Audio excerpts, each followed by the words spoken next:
Hi everyone, welcome back. Thanks for joining us today. We've got a brand new story to share with you. So let's begin. Hey, my name's Andrew. I want to tell you about how I went from planning a wedding with a woman I thought I'd spend the rest of my life with to quietly calling my lawyer after she stormed out over what I thought was a pretty minor argument. And just 48 hours later, she was the one calling me, leaving messages, wanting to talk. But to really understand why I did what I did, and how it got to the point where legal action was even on the table, I have to take you back to the beginning.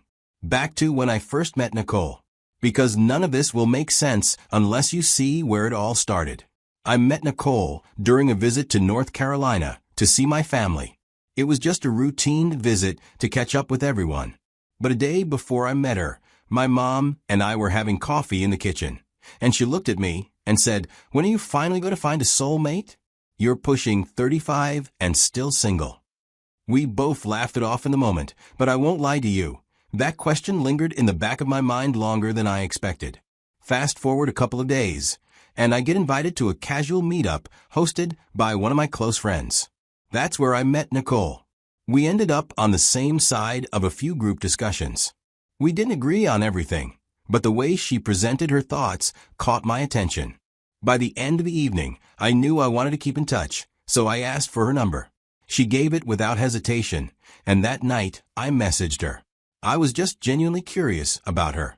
To my surprise, she replied pretty quickly, and the conversation flowed effortlessly. It felt like talking to someone I had known for a while. The more I talked to Nicole, the more questions I had. I was just intrigued, and I wanted to know more. She told me she was an event planner based in Charlotte. She loved what she did, and from the way she talked about it, I could tell she was good at it. I explained that I was only in town to visit family. I lived and worked in Chicago full-time. Still, she didn't seem to mind the distance. We kept chatting. The next day turned into a few days, and by the time I flew back to Chicago, it felt strange not seeing her in person. But we didn't stop talking.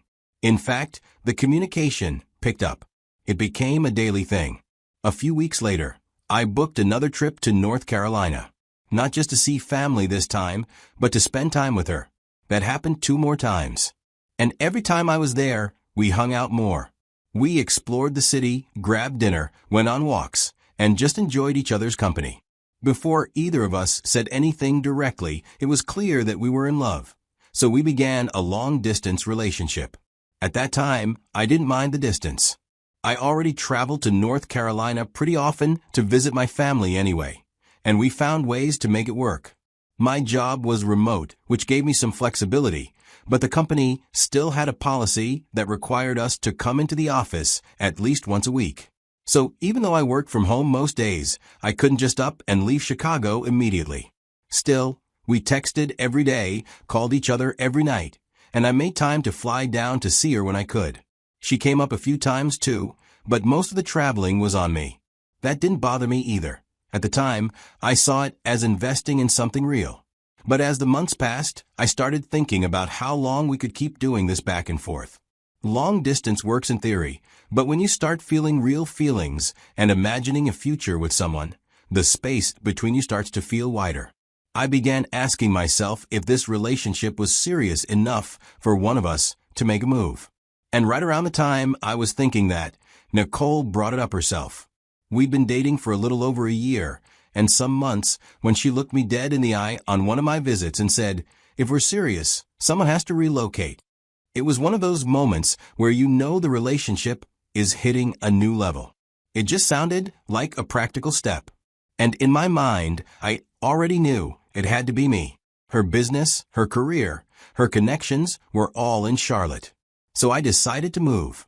To make it work, I had to forfeit part of the annual bonus my company offered, because switching to full remote meant I wouldn't meet their weekly in-person requirement anymore.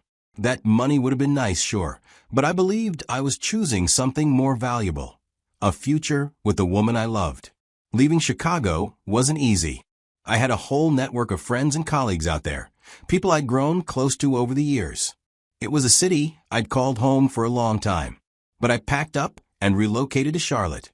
Nicole was thrilled. At the time, seeing her happy made me feel like I'd made the right decision. I had no idea what the future really held, But in that moment, I believed I was doing the right thing for us. 6 months after I relocated to Charlotte to be with Nicole, I proposed. At that point, I really believed she was the one. I figured if I'd given up that much without any regret, then I might as well take the next step, and it felt like the right time. I didn't want to just hand her a basic ring off some shelf. I wanted it to be something meaningful.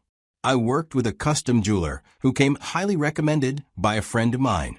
I took weeks looking through stone types, settings, and styles until I landed on a design that I felt matched Nicole's personality. Elegant, but not loud. Delicate, but still unique. The ring alone cost me just over $12,000, not even counting the time, effort, and emotion that went into it. I proposed to her on a quiet evening after dinner. I told her how much she meant to me, how I saw my future with her, and how moving across states hadn't felt like a loss, because I felt I'd gained something more important. Her. She started crying. Then she said yes. At that moment, everything felt worth it. So once we got engaged, Nicole immediately said she wanted to handle the wedding planning herself. She was firm about it, even laughed, saying, "This is my realm, babe. I've got this." And to be fair, she is an event planner, so I figured, why not? It's literally her job. I trusted her, and more importantly, I wanted her to feel like she had the freedom to make the day exactly how she dreamed it. She didn't waste time. Within the first week, she'd already made calls and started locking in vendors. She hired a caterer, a florist, a photographer, and booked the venue. All people she already knew from her work. These weren't random businesses. They were her friends and industry contacts.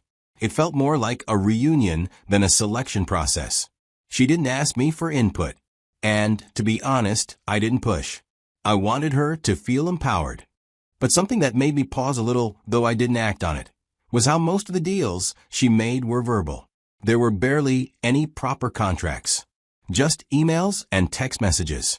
No structured agreements, no firm cancellation policies, and no official paperwork in some cases. It didn't sit right with me, but again, I assumed she knew what she was doing. This was her world. Every time a new vendor came on board, there was a deposit to pay. Bit by bit, I paid for everything, no questions asked. By the time we were halfway through planning, I had shelled out close to $30,000. Not once did she offer to split the cost or suggest we make decisions together. It was just kind of expected that I'd cover it. And I did. My family noticed. My mom especially. She pulled me aside during one of our visits and asked, "Shouldn't these be joint decisions? It's your wedding too." She was looking out for me. I shrugged it off and told her, she's just passionate. This is her field. I didn't want to make it a big deal. I thought I was doing the right thing by trusting Nicole and staying out of the way. But looking back, maybe that was my first real mistake. So, as we prepared for the wedding, she moved in with me. And I'll be honest with you. At first, I thought this was the next natural step. I thought we knew each other pretty well. But let me tell you, there's a big difference between visiting someone and actually living with them day in, day out. Once we started sharing the same space, a bunch of little things began to pop up. Stuff that would have never come up when we were apart. It's like all the distance had hidden some of the rough edges. Suddenly, I was learning more about her habits, how she handled stress, how she reacted when things didn't go her way, and not all of it was easy to swallow. The little disagreements started piling up, and it added tension to what was supposed to be an exciting time for us. One of the biggest fights we had was about the wedding guest list. Now keep in mind, my family is super important to me.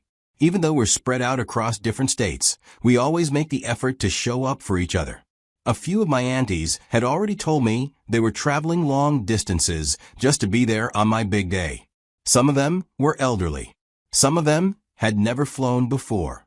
And they were doing all this just to support me. But when Nicole started finalizing the guest list, I noticed their names weren't on it. At first, I thought it was a mistake. So, I asked her about it. She just said, "I want my wedding to be small. It's my dream." That one sentence lit a fire in me. I was confused and honestly hurt. I tried to explain that they had traveled far, that they were excited, and that it meant a lot to me. But she didn't budge.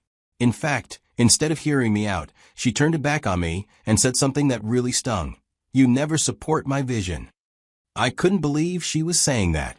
I gave up a lot, so we could be together, and now I'm the one not being supportive? That was the first time I realized we weren't on the same page. And this time, I didn't back down. I told her clearly, I wasn't compromising on this. My family mattered, and I wasn't going to let them be excluded. This wasn't just her wedding, it was ours.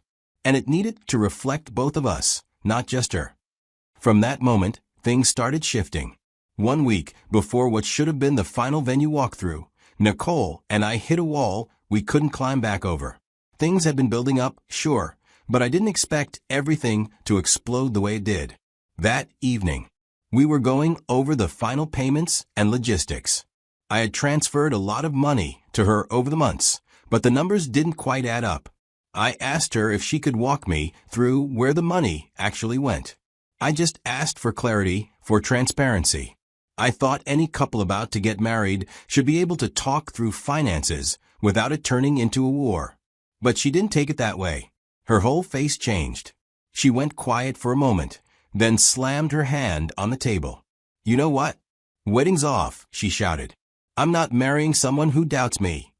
And just like that, she grabbed her keys, stormed out of the house, and left me standing there, stunned. At first, I didn't believe her. I thought she just needed to cool off. I mean, who cancels a wedding over one argument? I sat in silence that night, thinking she'd come home, that we'd talk it out like adults. I waited. I called. I texted. No response. The next day, she showed up around noon. She walked straight in like a stranger packing up after a hotel stay. She didn't even look me in the eye. I asked her calmly if we could talk. I still cared, and I was still hoping we could figure this out. But then I noticed something. She wasn't wearing the engagement ring. So I asked, "Nicole, why aren't you wearing the ring?" She zipped up her bag and said flatly, "We're done, and I'm keeping the ring." When she was done packing her things, she walked out and didn't even look back. That moment right there, that's when I knew. This wasn't a rough patch. And from that point on, my response had to change. I picked up the phone and called my lawyer back in Chicago. I told him everything. After hearing all of it, my lawyer took a deep breath and said, "You're not powerless here." Then he referred me to a colleague of his based in North Carolina, someone who was more familiar with state-specific laws. I called that lawyer the same day. I explained the entire story again. And that's when he told me with something I didn't expect. North Carolina still recognizes something called breach of promise to marry. Now, I'm not a legal expert, but the way he broke it down made sense. He laid out 3 main legal angles we could pursue. First, the engagement ring. In North Carolina, an engagement ring is considered a conditional gift, meaning if the marriage doesn't happen, the ring should legally be returned to the person who gave it. Second, the breach of promise to marry itself. That basically meant I could sue for both emotional and financial damages since I had materially changed my life, moved states, left my social network, altered my career setup, based on the expectation that we were getting married. And third, unjust enrichment. That one hit hard. He explained how Nicole had benefited financially from my funding a wedding entirely coordinated by our close friends and business partners. Almost 50 grand of my money went into contracts that, if we're being honest, were more handshake deals than written agreements, because I trusted her. Hearing all this made me realize I didn't have to just sit back and ask nicely for the ring. I could take real action. So I gave him the green light to move forward. The very next day, we filed the suit. We went all in. We demanded the return of the $12,000 engagement ring. We sought $48,000 in damages for all the wedding-related costs that I'd covered. On top of that, we added claims for relocation damages, arguing that I gave up future earnings and uprooted my entire life by moving from Chicago to Charlotte under the promise of marriage. The moment she got served, she panicked. She sent me a text that just said, "Can we talk?" I didn't respond. A couple of minutes later, my phone started blowing up. She called 6 times back to back. I didn't pick up. Then came the voicemails, one after the other. Some of them sounded like she was crying. In a few, she begged me to drop the lawsuits, said it was all just a misunderstanding. said we didn't have to go this far, that we could settle it privately. But here's the thing, if she wanted me to drop the lawsuit, she had to pay me back every dollar I was demanding. I told her that clearly. She refused, said I was being petty, that I was ruining her life. But in my head, I just kept thinking, you ruined mine first. So the case moved forward. The court process dragged on for months. It was a lot of back and forth, statements, financial records, calls with my lawyer, and mediation attempts that went nowhere. She tried to make it seem like I was the unreasonable one. But the evidence spoke for itself. My lawyer was sharp, he brought the facts. And finally, the court ruled in my favor. They ordered Nicole to return the engagement ring. I got partial reimbursement for all the wedding-related expenses I covered. And the court awarded additional damages specifically for breach of promise, acknowledging that my move across state lines came with real losses, both personal and professional. After everything that happened, I thought I'd feel some kind of relief once the judgment came through. And to be honest, part of me did. But things didn't just end there. You see, court judgments become public record. And in Nicole's case, that mattered a lot. She's an event planner in Charlotte. Her entire business runs on reputation, trust, and referrals.